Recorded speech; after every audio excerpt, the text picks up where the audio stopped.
What is up, guys? Welcome back to Flow State. We are here with episode 11 this week, and you might be thinking, look, I recognize that guy on the left or right, whichever way you're looking at the screen, but there is another very unfamiliar face, and I will go into that. But essentially, Adam this week is away in Boston. He's gone up on a little break to watch the Boston Marathon. Very envious indeed. But instead of kind of making him jump on the podcast during his holiday, I've decided to let him have a quick break. And it's also presented a fantastic opportunity for us to get a guest on the podcast.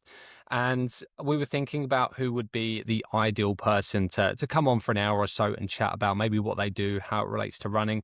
And so I've recruited not only a very, very I guess, skilled professional, a skilled physiotherapist, but also a very good friend of mine and just generally a good bloke and someone that I can't wait to have a chat with for an hour about kind of injury, about rehabilitation, prehab, and maybe a little bit of strength and conditioning on top.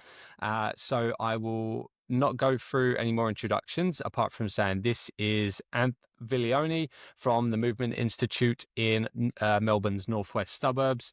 So Anth has, I guess, worked alongside me, I suppose, out of the same location now for a couple of years. But basically, Anth has gone from being a personal trainer to a physio, and now kind of operates his own physiotherapy company out of the same location that I work at. So I'll digress no more. And first, thank you so much for joining me on the podcast this week. And why don't you take us away by giving us a bit of an extra introduction to yourself and maybe explaining to the people how you got into physio, how you got this far in your career, and we'll really take it from there. Awesome. No, thanks, Luke. Really appreciate you having me on board. Okay, so I guess, I'm a physiotherapist and one of the co-directors at the Movement Institute. Obviously we work alongside each other within the gym in JPS. Um, Within the Movement Institute, we combine, I guess, the background in personal training or strength and conditioning, and then the rehabilitation um, to be able to provide, I guess, that well-rounded and supportive approach to complement what the coaches in JPS do, but then also working broader in, sports clubs and with individuals out across Melbourne. And also now both interstate and internationally. Um, I guess as to why I got into physio, I originally got into physio through my own journeys with sports and my own injuries, and I think it's pretty common for physios, kind of finding that passion of either wanting to know more about an injury that they've experienced or wanting to be able to, I guess, provide support within the sport or within an area that they've been familiar with. But I was heavily engaged in sport as a kid. I think I tried a number of different sports from basketball, football, soccer to judo, and then going into my more adult career, going into bodybuilding and powerlifting, and then now dabbling into some more performance-based stuff with the running. Um, I had a number of injuries and currently dealing with one now.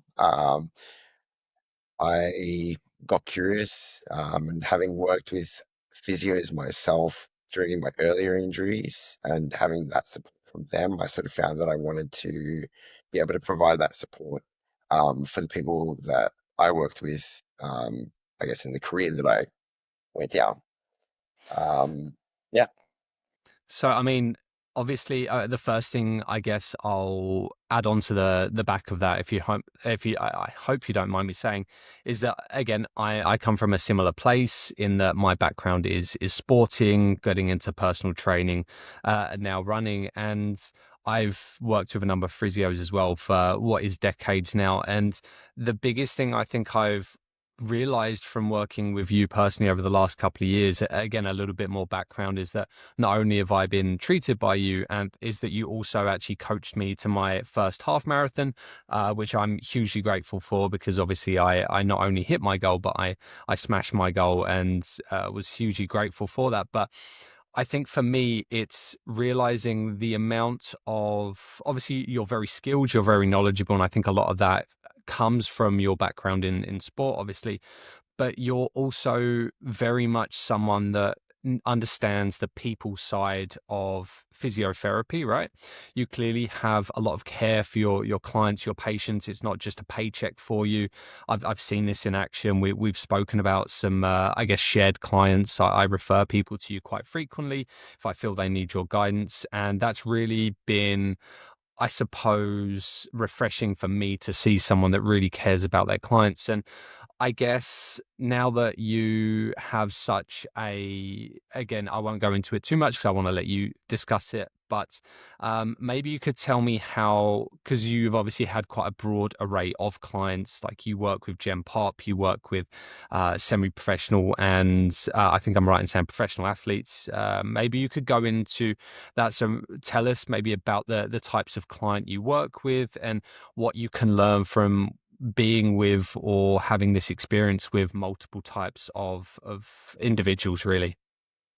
Yeah. That's an interesting one. I think with clients and with, I guess, working with the person, that's one thing that I think we don't get taught at uni. It's something that you learn along the way, is that depending on, I guess, and that was probably another reason why I got into my own business, is that the reward and the, I guess, the the return that you get on working with the person is so much more meaningful than just the paycheck, because like you will see clinics, and you'll see, you know, people going, you'll hear horror stories, and there's not like one right way to do things, but you'll find that like people will just go and repeat, go back and forth between a practitioner. They'll jump between clinics, and the problem is that there's not enough time, and they're not spending time working to, I guess, understand the person that they're working with, because the goal isn't just, I want to be out of pain. It's the thing that, or it's the reason why they want to be out of pain that is so important to that person. And the more that you can understand that, the better. And the same goes with the performance side of things. It's like this person, I guess even working with yourself. So the goal was to do a half marathon with aspirations of doing more than that. And, when you first came to me, it wasn't just because you wanted to do the half marathon. It was because, well, sorry, you came to me wanting to, I think we were dealing with, was it your knee or your hip at the time? I think it was knee, if I remember. It was knee and Yeah. quad, because I think Yeah. it was, I don't remember exactly. It was actually so long ago, but yeah, definitely Yeah. knee and quad pain. Yeah. And that was sort of when you first started to get into running, and Correct. you were sort of like getting into it. And I wasn't too sure. I'm trying to reflect back, but at that point in time, had you already planned to do the half marathon? No, not even. I think that at that stage I was still doing, I think I was doing 20 or 15 minute, 20-minute runs after my resistance training sessions. And then on a Sunday, I'd go out for a longer compared to what I'm doing now. This was between like a 5 and 10K run on a Sunday. And it was really just because I wanted to feel fitter. And then I think it was from working with you, working through that pain, I was able to do more. And then it became the goal of, I want to just be able to cover the distance of a half marathon. It wasn't even the idea of racing as yet. So Yeah. yeah. And I think that was a big one where, even just a conversation between you and I, where you said like this was something that you found that you, one, really enjoyed, like running as a whole, but then also you found that you just were really, really good at and perform, and like you found that it was something that you just kept excelling in, which was very evident with the way in which you took on everything that all the information that I was providing, but then also the way in which you just ticked all the boxes along the way when it came to coming back from the injury, but then Mm. also progressing through that performance side of things to working towards that goal. Yeah. So I mean, if just so I'm kind of translating thing for as many as the listeners as possible, like when it comes to, because like you said, there's so many physios out there, and it's really hard for people that get injured. A lot of people maybe have one or two bad experience, but I suppose, and then sorry, and it kind of puts people off physios for good. But I suppose it from a physio standpoint, it's a case of not just going, okay, I need to fix an acute problem and have this person leaving the clinic feeling better. Obviously, that is a goal, but it's a case of going, all right, what's surrounding this situation, right? Like what's causing the pain? What's the point we've got to get to, and how can I manage the injury so that the person can continue moving forward? But then it's from what I see as well, as a coach, I try and instill this into my clients who are seeking physiotherapy or treatment as well, and it's a case of going again. The physios, yes, they're miracle workers, or at least in my opinion, and you are a miracle worker, but you're you're not just there to have them exactly that, leave the clinic feeling better. It's about doing the work that needs to be done following that. Like I think that's where people get confused with things like chiropractors, in that you get that reward or that instant gratification from a nice big click in your back, but it's like, then what are you doing to improve over time? So maybe could you go into a little bit that I guess the importance of seeing treatment as not just a one-off, pay my money, spend the hour with the physio and it's better, but actually that's the work that needs to be done thereafter. Maybe you could touch on that for us. Yeah, so I guess I'll try and frame this in a way that I guess is a little bit different. So for myself more so. So like it's when you've got someone that when I have someone that comes in, there's two things that I want to work out. One, what's the issue that they've come to me for? And then two, why is that an issue? Now, if I'm just treating the pathology itself, it might be, I give them some exercises, I do some treatment hands on, I do some testing to work out what their differences are. And then, I can give them the information that tells them, okay, this is the injury that you've got, this is what you need to do. But then that doesn't give that person any sort of reason as to why they're doing it. It's just, okay, it's just to get the injury better.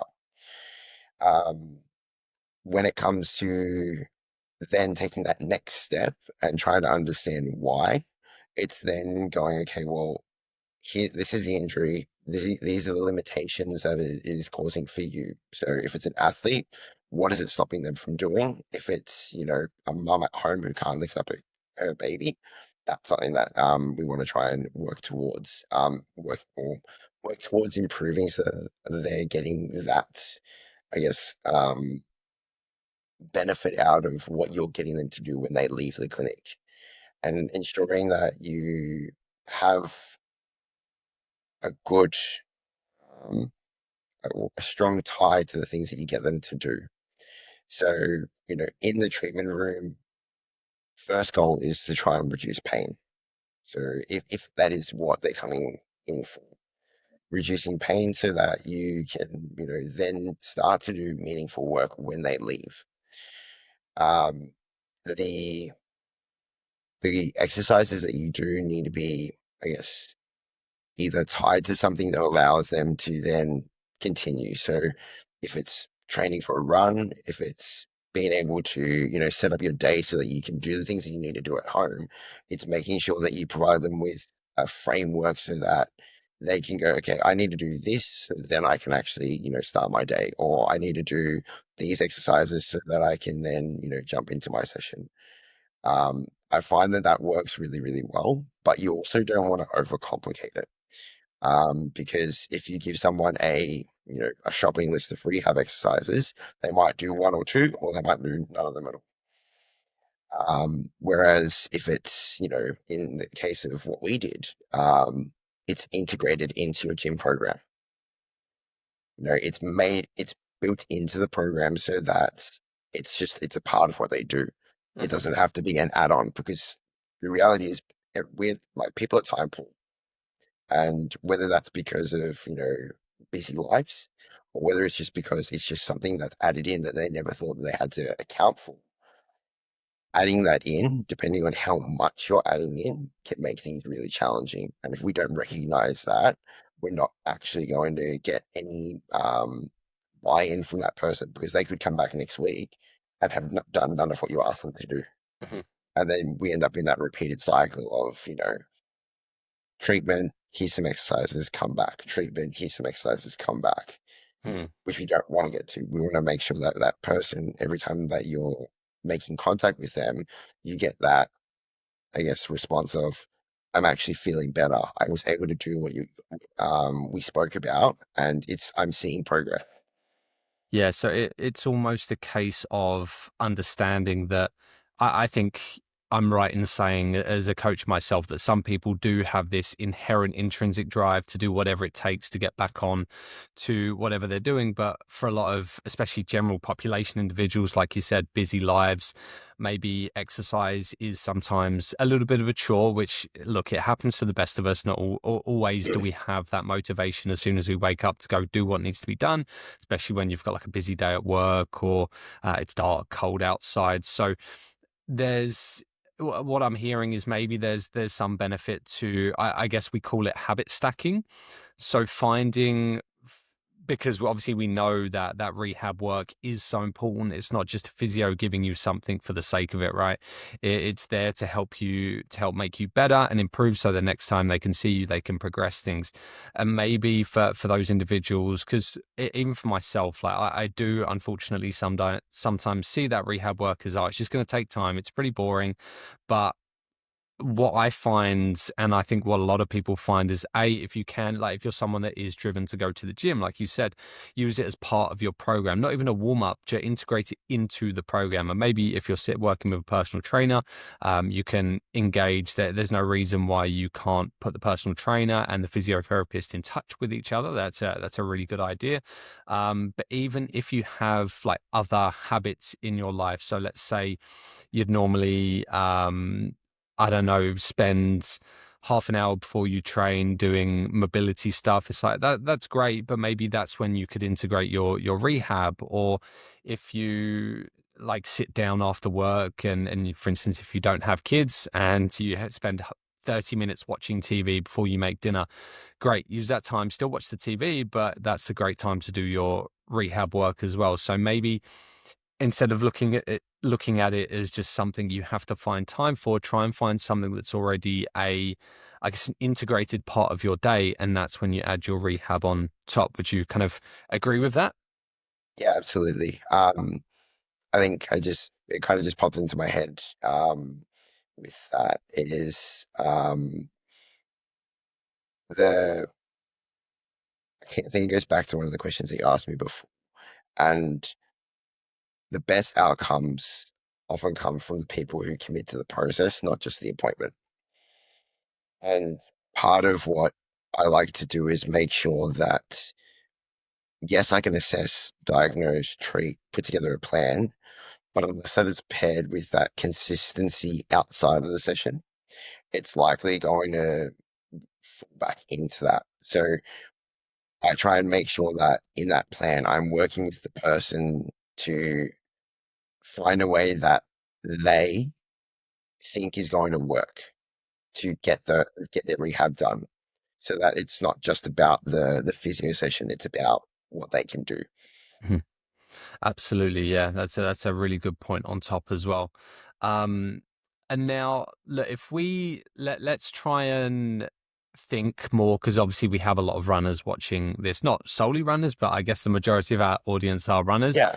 Yeah. Maybe you could talk a little bit about just some anecdote. Obviously, you've worked with, as we know, a plethora of individuals, ranging from soccer players to just gym goers. But maybe you could tell us about some of the more frequent pathologies we see with runners that come through the clinic, and maybe some everyday things that runners can be doing, whether it's as part of a warm up or how they're running, or even in the gym, that they can do to try and minimize their risk of injury. Because I think that's probably something that a lot of our audience can take some stock from. Yeah, of course. Yeah, so I guess for myself and working with you know, Gen Pop way up to elite athletes that I have worked with, um, a lot of it's the same. And I think that's a nice way to sort of look at it is the things that you need to be doing at the highest level are very similar to the things that you need to be doing when you're first getting started. The difference is just you need to make sure that you're entering in at a point that you know where you're at. So if you've never done things like your plyometrics, if you've never done, mobility work, you need to sort of see where you sort of sit. Whereas if you've been doing all those things, and if you're trying to go from, say, if you're a sprinter and you're trying to go from hitting, 28 kilometers per hour to 30 kilometers per hour, you need to see what's breaking down when you're trying to do that. So, whether it's your mobility, whether it's, strength in a certain muscle group, whether it's stiffness around a particular joint, i.e., your Achilles. So a lot of times in runners um, that are just starting, people get things like Achilles tendinopathies. We get things like shin splints for the first time running, particularly when people are running on concrete, um, and even sometimes on grass. So um, what we try and do is have a look at, the stiffness around the ankle joint. So introduction of plyometrics, whether it be at, if we're looking at things for the Achilles specifically, we're looking at your pogos, or your high amplitude jumps like hurdle jumps. Because what that does is low amplitude plyometric, something like a pogo requires a quick stretch shortening of the actual Achilles and calf complex to maintain that stiffness through the ankle joint so that we're not getting too much um, dorsiflexion when we make ground contact. Because if you have that heel contact, we place too much stretch on the Achilles and calf to then transition into the next pogo or next contact with the ground. So with your higher amplitude jumps, you then have things like your hurdle jumps where you're spending more time in the air. It requires more force to be placed into the ground so that you can then get more time in the air. So that translates more into those bigger strides, but also means that you can tolerate more forces. So when do we do those? If we've never done a jump before, if we've never done a pogo before, where do we start? And that's where I think we need to work with the person to be able to start introducing those things at that lower level and then gradually building up. Because if you start getting someone to do like full tuck jumps from having never done a jump before, it's a recipe for someone getting hurt. Whereas if we start off with, maybe some assisted pogos to introduce them to how it feels to actually do that jump, adding in rhythm and tempo. So one thing I find is that with pogos, some people will sort of do them very well, but what will happen is they'll start going out of time. So when they start getting tired, they'll start using their knee drive to actually do it rather than the calf. So the reps might look the same, but so the reps might have the same sort of time, but that then changes because rather than it just coming from the calf, it starts coming from the quad and knee. And I think, if you So don't mind me just yeah, interjecting really quickly, is I think that's something that we found with myself, as naturally someone who I guess was coming from a place of not having much elasticity in my soft tissues. And I remember I was doing things like the broad jumps. So again, just a bit of a description for those that aren't familiar. Pogos are basically when you're hopping on the balls of your feet without the heels touching. Broad jumps are where you're kind of more again, you're bilateral, your feet are next to each other, you're going two legs at a time, and you're basically leaping forwards to a landing. And what we were finding is that I was dropping too much on that wind up, and then I was kind of landing and dropping in, so the muscles can take over as opposed to that soft tissue. So I'm right in saying that it's not a case of we don't just want to do any by any means possible complete the rep. It's all about doing it in the right way, and that's basically just using that soft tissue, the connective tissues, to take the impact, and then I guess take that potential energy and use it to propel us forward. Would that be right? That's correct. Yeah. Yeah.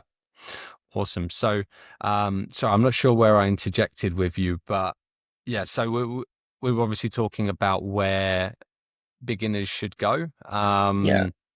I've com- Um, I think I think I kind of I went into a bit more of a dive into, I guess, one topic. If I bring it back to the actual question that was asked, just in regards to like what runners can do based on like common things that I see. So I guess if we talk about what's involved when we're running, so joint wise, we've got your hip, knee, ankle, and then your trunk. Also, if we're just talking purely lower body. Um, Obviously, we've got things like shoulders, arms. More of the common injuries that I do see in running are generally going to be around those particular joints, so lower back, around the hip, the knee, and the ankle. Um, when it comes to preparing for a run, there's a couple of different ways that we can go about it. So, some people like to do really extensive warm ups, and some people like to keep things nice and short. On both sides of that, you want to make sure that you're sort of ticking some key boxes. I'll just bring something up. So, Luke, you'll be familiar with this because it's something that we've gone through with your program. Mhm. But one thing that we try and do, or one thing that I try and do is ensure that we have a framework for the way in which we set up our warm-ups to ensure that we're gradually ramping up and building towards when we start our run. So, um, people may have heard of the ramp protocol. So raise, activate, mobilize, potentiate. When you're, I guess, setting up for your run, you want to make sure that you are ticking those boxes. Now, I don't necessarily do it in that order specifically, particularly for a run, because if we're raising our temperature by going for a jog, you're kind of running before you're actually doing your session. So when it comes to running, it's almost a little bit different. So what I try and do is I go through the mobilized component first. So I'll do a more general sort of preparation where it might be, stationary mobility drills, just focusing on, your spinal cord mobility, your hip, your knee, ankle. So making sure that all of those are feeling mobile and prepared for the run. You don't have to spend a massive amount of time on it, but it's just enough so that you feel prepared. Now, that can be as little as 5 minutes and it can be as long as 10 to 15. But again, it is individual and it needs to be tailored to that because, as an example, in the soccer setting, I've got an hour and a half session for the players. I'm not going to be spending 15 minutes on them doing stretches sitting on the ground.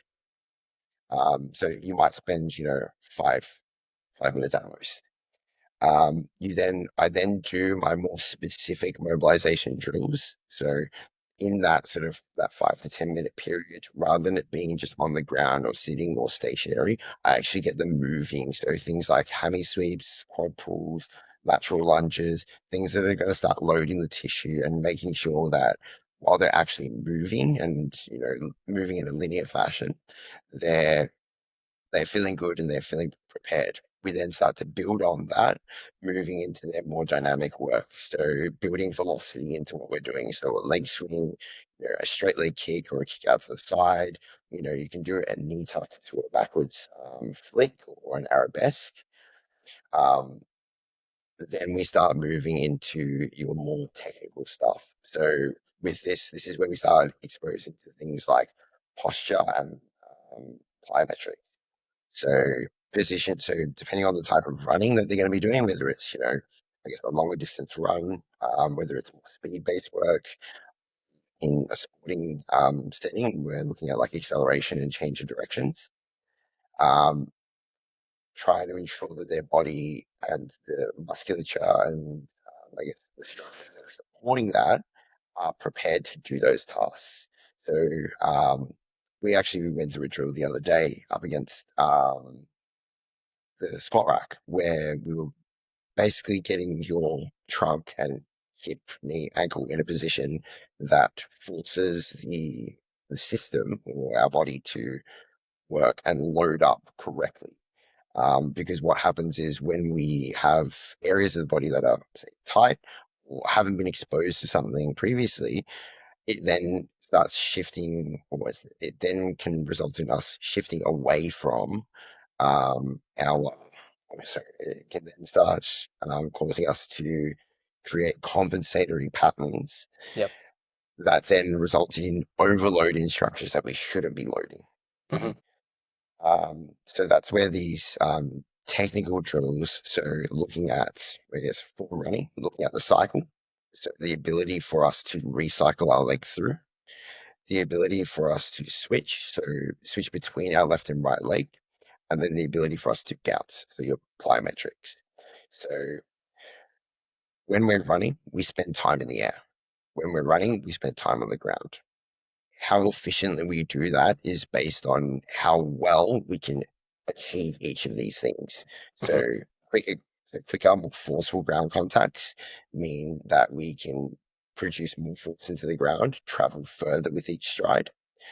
More efficient switching in the air means that we can get more frequency between the left and the right leg when we're striding through. And then more bounce means that we're going to be protecting those structures and ensuring that we're not going to risk things like calf strains, quad strains, hammy strains because we're springy. We're not muscling our way through a run. Hmm. So essentially, if I'm hearing correctly, the warm up is not just there to kind of warm up your core body temperature. Obviously, that is an aspect of it, but it's also making sure everything is firing as it should be. Because at the end of the day, runs you're performing thousands, basically, if not tens of thousands of individual reps, and you want everything to be moving as it should be. That's Yeah, correct. And 100%. what's then your, let's say we've then had a great run, we've warmed up, we've gone through the ramp protocol. What's your opinion on cooling down? So things like stretching, foam roller, is there much kind of evidence to support benefits of that? Like I know when we do, for instance, as runners, we often, as part of our warm-ups, I know my coach has me, after my ramp protocol, I'll go into maybe a 3K slow jog to warm up. I'll do my reps, do a 3K cool down. But even after that, is there much to be said for doing things like foam rolling, stretching? So I know a lot of people just have that ingrained that it's a part of their run, but is there much evidence to kind of support that? Um, I've seen sort of both. Like, there's evidence to support it. There's also, I wouldn't say there's evidence to go against it. It's more so evidence that suggests that it's probably not as beneficial as what we think it is. Um, I kind of like to provide that as an option for people, but then I focus on what they're doing in I guess, the hours and days following in their gym programming, but also in their like nutrition. So like making sure that they're, hydrating properly, getting in efficient, good quality nutrition following. But then also in their gym programming, making sure that we're essentially supporting the tissue that we've just loaded up. So we know that running is highly repetitive and takes a lot on it and takes a big toll on our bodies.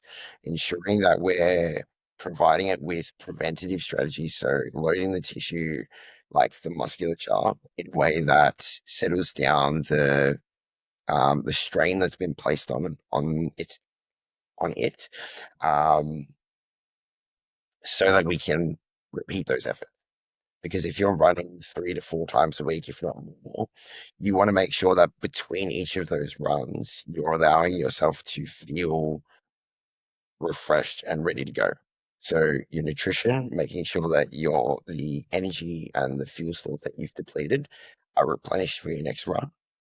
but also making sure that the tissue that you've loaded up in the run, i.e., like it's going to be a lot, I guess, tendon muscle dominant. You start shifting back into the weight room to ensure that the tissue has the capacity to repeat those efforts.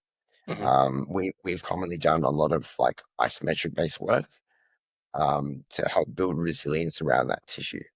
Because the more tendon strength we have, the more tolerant is going, or sorry, the more stiffness and strength that we have around those tendons, the more tolerance is going to have to those repetitive runs.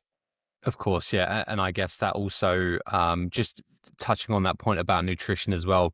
As runners, we love our carbs. We load up. We're having our Morton gels, our Morton drink mixes during our runs, and we'll always preach that, myself and Adam. But maybe that goes to show that stuff like protein, there's something to be taken from the resistance training world, in that there's still tissues that need to be repaired, and there's definitely a case for not just when you finish the gym having a protein shake, but maybe after a run as well, you're getting a decent kind of 30 to 40 gram bolus of a good quality protein. I guess there's something to be said for that as Yeah, well, right?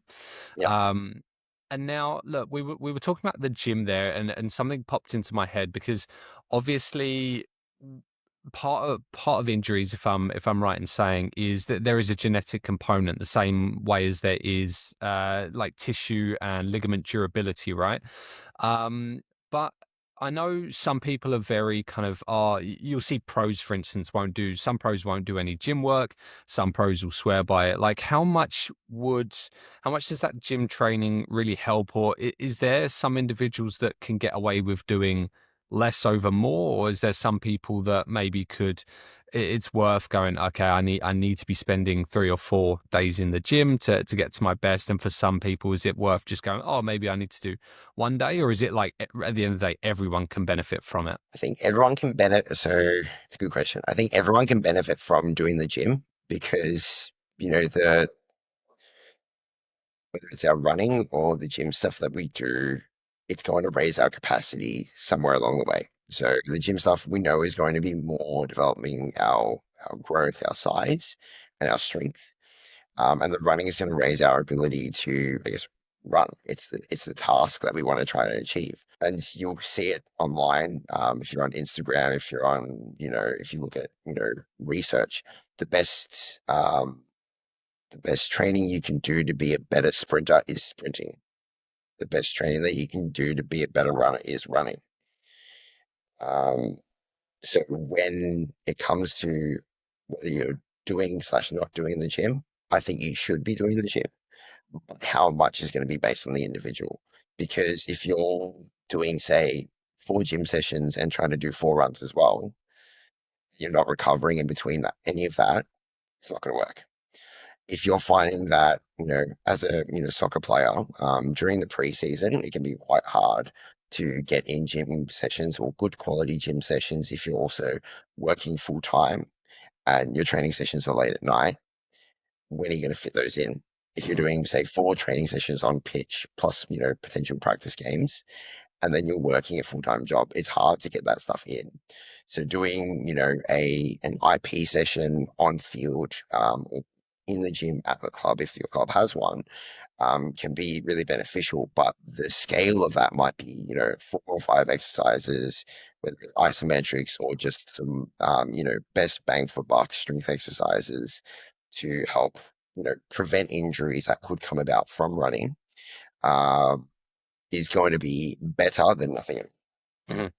Um, and then if you're dealing with someone who has, plenty of time and can fit in, 3, good quality gym sessions where you're doing, a main lower body session, a main upper body session, and then, a mixed session where it's a little bit of injury prevention for the lower body and, some extra stuff that they weren't able to fit in those first 2 sessions, but also still running that, and they're responding well, they're recovering well.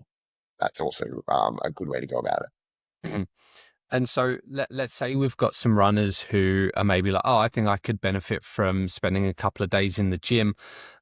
I guess where would you start first of all, and how might, because a lot of us see the training on sources of information, I suppose, are things like Instagram or the internet, quick Google searches, but how might generic training differ from what, say, a long distance or someone with long distance running goals might do? How in terms of both exercise selection, volume, and rep ranges, how might it look different to a generic kind of hypertrophy or muscle building program? Yeah. I guess exercise selection doesn't have to be all that different. Um, the rep ranges and maybe the variations of those exercises might be slightly different, but that ultimately comes down to, I guess, assessing why we're doing the gym programming. And again, it could be, whether it's for yourself or in my position, if the person's looking just for performance improvements, if they're looking for, preventing an injury or managing an injury that they're dealing with, I guess identifying first the why, or what they need to address. So, for an example, like, um, if they've been running for a long time, they want to focus on, improving their strength, or they've had a niggly calf for a little while.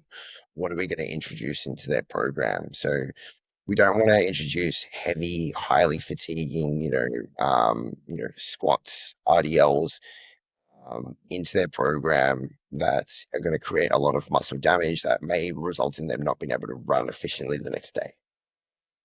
What we want to do is ensure that we're providing a stimulus that um, is, provides enough load and enough of a stimulus to promote strength and maintaining that, if not improving, or improving those tissues while still being able to maintain performance. When it comes to the calf, if we're looking at, why that calf has been niggly, we need to assess their run. So what's happening during their run? Are they getting a heel drop when they're, striking the ground? Is that an ankle stiffness issue, or is it because of, there something happening up the chain where, for an example, they're getting a valgus force where their knees rolling in, and when they plant their foot on the ground, their foot rolls inwards and places greater strain on the gastroc, because you're getting that slight bit more inversion when they're hitting the ground as their body travels over the foot. So it places more strain on the calf. So then, okay, well, do we address just the calf, or do we need to address the hip as well? Mhm. I would say we need to do both. So we will focus on improving the ankle stiffness by doing things like, a yielding iso hold. So we can do a lunge where you're focusing more on the soleus and you have that front foot floating on a weight plate, um, and then holding dumbbells or a kettlebell. And then we can also do something like an overcoming ISO, which in our later stages where we're doing a run specific ankle ISO where you've got the bar on your back and you're pressing up hard into the squat rack without actually the bar going up. So you're trying to push into something that's immovable to try and improve that tendon thickness and strength and stiffness. Then also making sure that you're addressing the hip. So having things like side planks, ensuring that you've got a hip thrust in there. Now, those exercises are going to be dependent on what the cause is. And then when we're looking at rep ranges, again, trying to improve strength without causing too much fatigue. So when you place that in your week is going to be really important. If you've got your most, fatiguing run the day after a heavy strength session, probably not the best idea. Mhm. But if Yeah. you place, a lighter run after that session, that might be a little bit more appropriate. Mhm.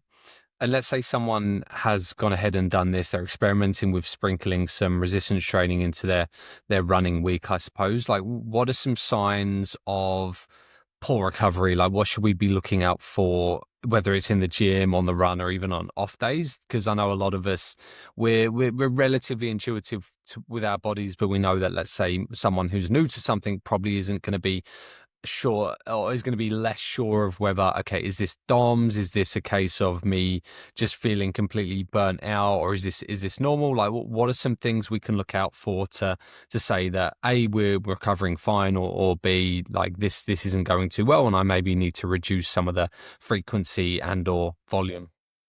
Yeah, so again, I think it goes back to what we were talking about before with like the recovery and the nutrition, the sleep. So if all variables are staying the same, so your sleep, stress at work, stress at home, your nutrition, your hydration, if all of those things are the same, and the only thing that has changed is you've introduced your gym stuff in, and your runs are staying the same, in regards to like dosage, or the slight increases in the dosage based on like your plan and the period of your training cycle. If the only thing that has changed is the gym stuff, maybe you've added in too much. Maybe you've added in something that is going to be too fatiguing for you to recover. So the next question would be, do you reduce what you're doing in your running, or do you change what you're doing in your gym? Now, I would look at the gym program first, because if we've programmed in something that is heavily fatiguing, or isn't quite appropriate and isn't supportive of the running, being that the running is the primary goal, we need to make adjustments there.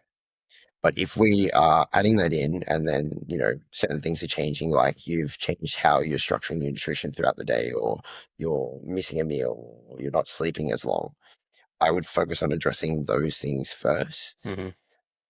But also, because of I guess the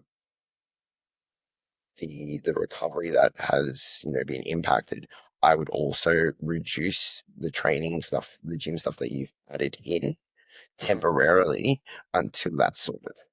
Hmm. Can it be a case sometimes of starting off then, or if you're adjusting, is going to, I guess, the minimum effective dose, so doing just enough to get improvement and then bumping it up, as opposed to going top down and adding as much as you can and then adding less or taking away more and more and more until you finally get to that sweet spot? Is it probably better to go as low as possible and then build up? Yeah, and timing is important as well.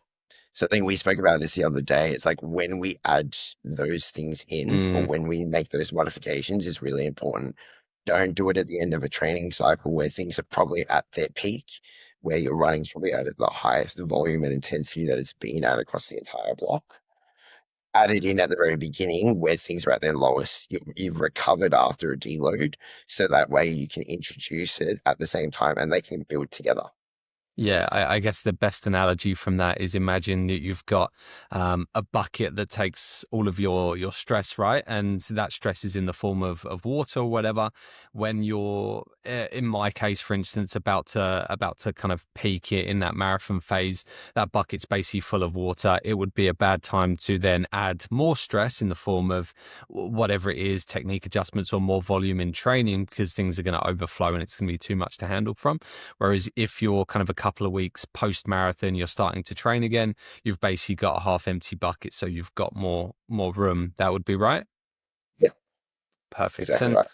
Yeah. obviously this one hits its home a little bit based on my current circumstance, but I think something that I've been doing a bit of research lately is obviously running technique. And now I initially, obviously, we spoke about, and I'm still obviously a big advocate for technique improving naturally over time, because obviously we all move a little bit different, and that's going to develop as we become more efficient runners. But at what stage would you suggest someone actually take a look at how they're running, their mechanics, like even just the way the upper body moves, and go, I think I can improve this to get the most out of my running? Because obviously, if we're running and we're maximizing technique, we're expending less calories, and if we're expending less calories, we're going to be able to run further with less of a cost, right? So that's why we see the Kenyans are so good, because their bodies, just the way they run typically is this kind of perfect technique. So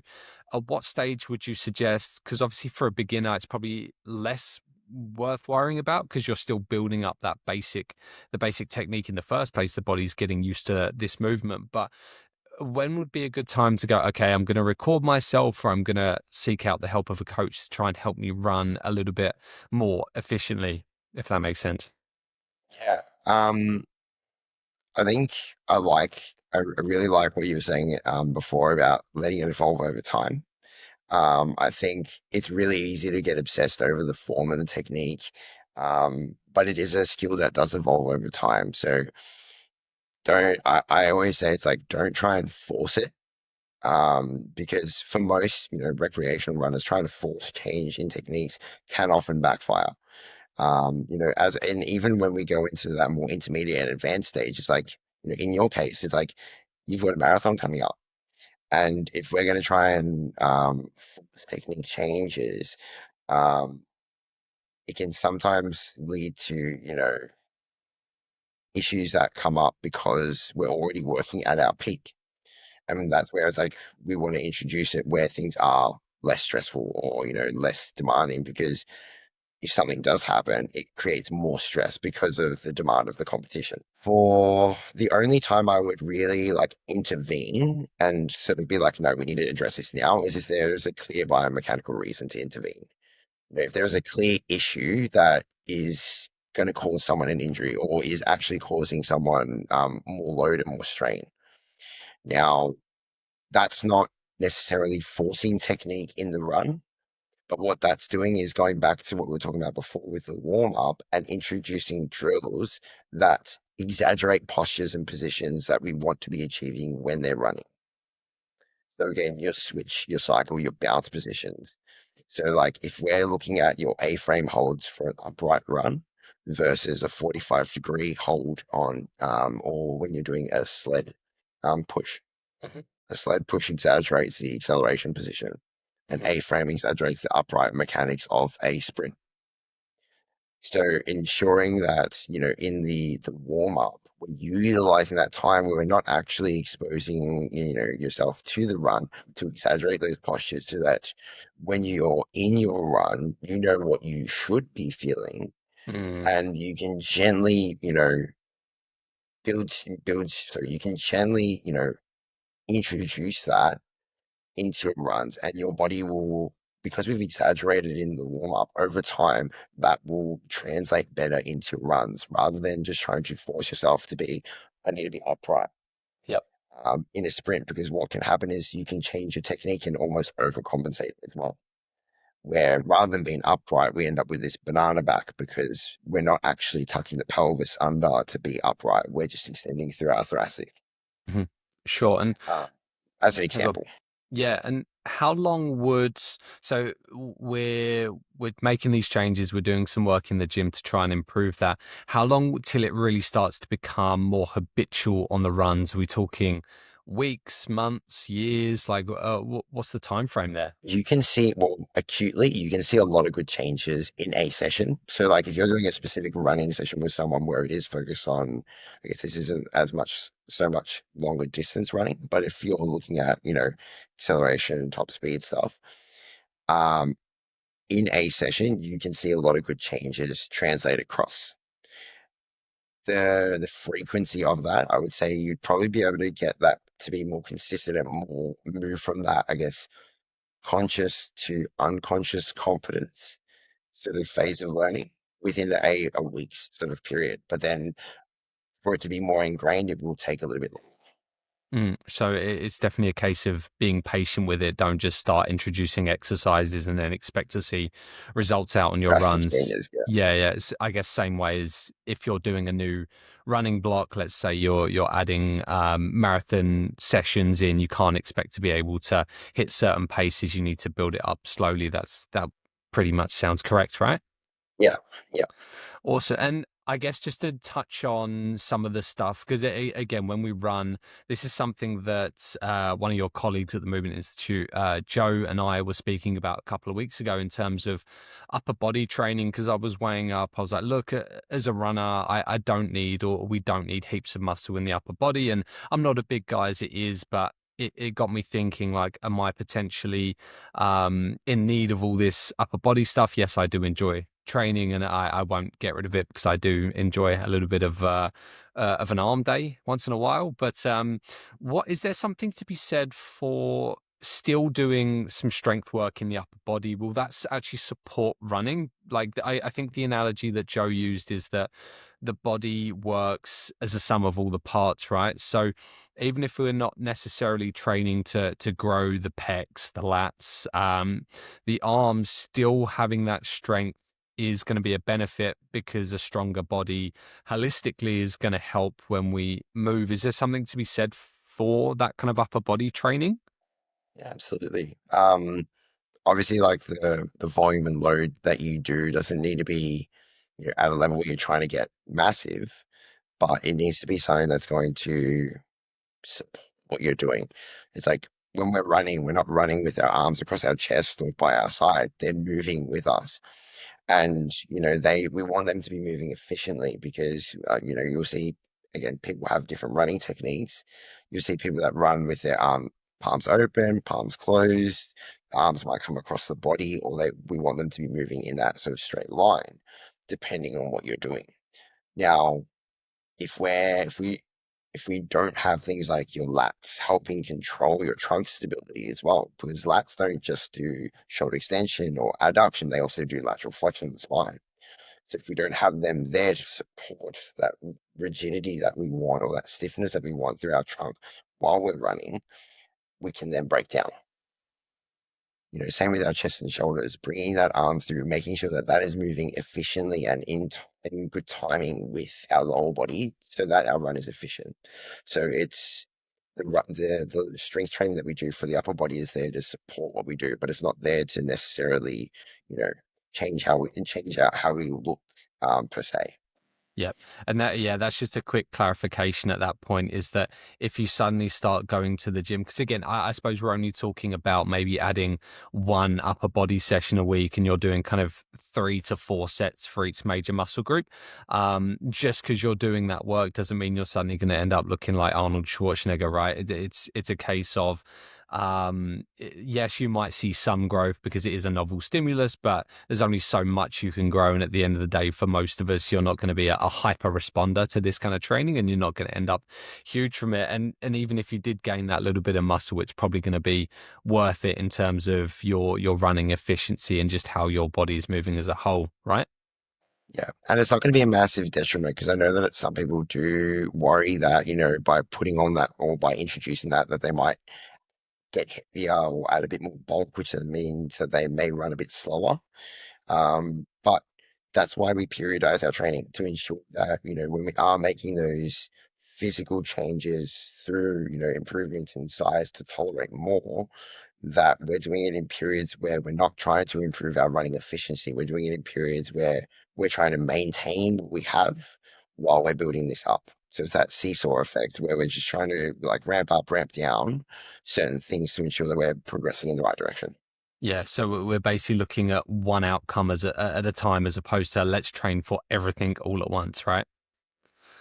Awesome. No, that's really beneficial. Now, look, we've been recording for the best part of an hour, and I don't want to take too much of your day because, just for the record, listeners, we are recording on Good Friday. So I really appreciate Anth taking the time to speak with me. But before we go, Anth, I want to throw a couple of quick fires your way. So just kind of you can give me a sentence or two answers. You can even give me a yes or no if you like, but this is all opinion based. So first off, most overrated recovery tool. Probably say massage guns. They feel good, but they don't necessarily sometimes they can be overused. Like people end up with bruises just from going way too hard. But they do have some benefits in regards to like feeling a bit better, but probably not going to create as much change as the stuff that you're doing in the gym and on your runs. Great answer. All right. Second, most underrated recovery tool. Sleep's a big one. I love that so much. I love that. I don't even need to say anything more. Just like get sleep, get good quality sleep, make time Yeah, for sleep. All right. So we kind of already answered this, but favorite warm up protocol, I suppose that'd be your ramp. yeah, pretty much ramp all of the that process. So your general or your general preparation, your more specific, and then moving into your technical work, and then going into your actual runs. Fantastic. Ice baths, love or hate? I enjoy an ice bath. Benefits wise, up and down, so probably not as beneficial as what some people think, and also the timing of them is really important. Mm. Can you elaborate on that really quickly? So I think one thing with the ice baths is that immediately post is going to help settle things down. Um, Doing them, I guess, you know, too far down the track, you might not see as many benefits. But also, sometimes when you go too cold as well, it can cause detrimental effects, i.e., like we're blunting that inflammatory response, which we actually need because that inflammatory response that occurs is there to send signals from the brain to then repair. So if we're going too cold, we blunt that. Similar to like taking anti-inflammatories, we don't stop, but we reduce that brain signal to actually tell our body to start repairing tissue. Mm. Sauna as well, love or hate? Mixed. I don't mind it. Some people like swear by it. One thing I always say is if you're going to do that, make sure that you're hydrating afterwards because what can end up happening is you deplete your body of sweat, you then end up getting cramps and can sometimes be more detrimental. Actually, just on that point, I saw a really good tip for any time. This could be used for running or sauna, but weigh yourself going into it, weigh yourself coming out so you know how much fluid is lost, and then try and compensate by adding basically 1.25 to 1.5 times the weight you lost in fluid. Like that's what you're topping up with, and that's a great way to stay hydrated. Also, not too close to bed. I know some benefit to having them maybe an hour or two before you kind of go to bed, but don't have it right before because it can actually have. I think it's the compensatory response can keep you up for a little bit long. So just be mindful of that. That's also a And good one for runs. So mm, even with your runs, like, but when you go out, depending on it, particularly when it's hot, mm, if you're going out for a run and you're depleting yourself of fluids on your run, because we don't carry a lot of fluids with us, if you're depleting yourself of a lot, make sure that you do weigh yourself before and after so that you know how much you need to be hydrating immediately post. And that way it's a good way of knowing that, when you're, hydrating throughout the rest of the day that you've replenished that plus your normal amount. And that's not just for our Australian listeners. Now we've got our UK guys as well going into summer shortly. And even if it's not that hot, chances are you're still losing a fair bit of fluid. So make sure you stay on top of that, guys. Last one, if you had to pick one exercise what I put here is improve running economy, but even just to improve as a runner, one exercise, what would you do? Or I would do an overcoming knee ISO push. Grab that It's a for good me. So basically similar to the setup to the overcoming ankle ISO push, where you've got the bar on your back and you're driving up into a rack that you can't move. The difference is you've got a slight knee bend and your foot is flat on the ground, and you're pushing up using your quad, or your quad and glute. So making sure that, everything's locked in, but because you have, I guess, the flat foot, you still have to press through the foot to stabilize. You got to drive through your quad, you got to drive through your glute, and you got to maintain that strong trunk. So it's a really good position that is going to help develop that strength in the postures that you'll be exposed to when you are running. Beautiful. There you have it, guys. All right, I think that's probably a really good place to round things off. But before we do, and why don't you tell the people, at least the people in Melbourne, where to find you? Let's say they want treatment and they're somewhat local to the Airport West or Tullamarine area. Where can the people find you? Socials. Let's have a quick plug, mate. Also, you can find us at the Movement Institute when you search us up in Instagram and Facebook. Online, our website is themovementinstitute.com.au. We're based inside of JPS, which is located at 77C Matthews Avenue in Airport West. Perfect. And what I will do, just so that people have easy access to that, I'll leave that in the show notes. Is there anything else you wanted to add before we head off and you can enjoy your Easter weekend? No, it's been great to be here. So thank you for having me, Luke. Oh, you're very welcome. It's been great having you on. So, look, guys, we will leave it there. Like I said, and sorry, not Anth. Adam has been in Boston. So, what we'll do, our next episode, we'll have a chat. We'll recap with him prior to our respective marathons, which are now just over a week away. So, taper weeks are well and truly about to begin. But look, as always, if you can spare us a couple of moments to like, subscribe, comment, follow, all of the above, it does mean the world. And same goes for Anth. If you can go over to the Movement Institute or any of his personal pages and give them a follow, it would mean the world to all of us as well. So again, thank you so much for watching, and we're looking forward to checking in with you guys soon.